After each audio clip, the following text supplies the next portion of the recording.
Welcome to the Fixer John channel.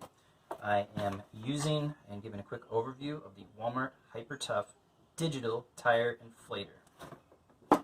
I have my keys in the ignition and turned forward one click. This is plugged into the power and the cigarette lighter. One thing about this particular gauge, it has the letter M here, which I wrongly originally thought memory. It doesn't mean memory, it means measurement. So if you are used to different pressure reading, like kilopascals instead of PSI, you can toggle through it. I like PSI. This, the plus and the minus, sets the preset. You can, if you know your tire, you hold this for, I think, maybe 3 to 5 seconds.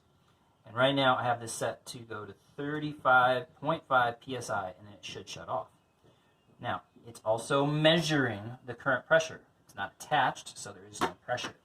So I've already removed the little black cap that is on a lot of tires. So this has a little twist thing. So we're going to carefully thread this on. You're going to hear it releasing some air briefly. You want to keep going past that to get it snug.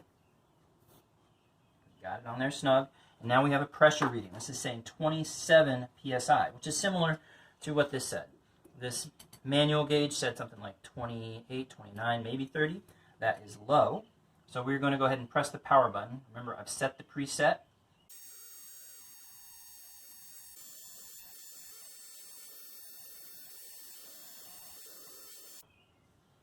All right, so it shut off when it got past 35.5. Smart enough to measure it and shut itself off. I overfilled just a tiny bit because I know I lose a little bit when we undo it. And we can double check with our manual gauge. And we can see that this is right around 35 PSI, which is where these vehicles want. Let me show you, if you don't know how to find out how much air to put in your tires. This is on most vehicles. Open the driver's side door, and you're going to look at the sticker on the inside. There's going to be a couple stickers, and you're going to see this particular one.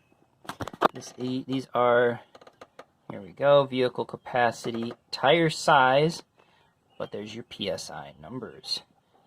35 PSI are the numbers. This is generally when the tire is cold. If you've been running it, your tires physically warm up, and this number is adjusted a little bit because of the temperature difference. You can see cold tire pressures, 35 PSI.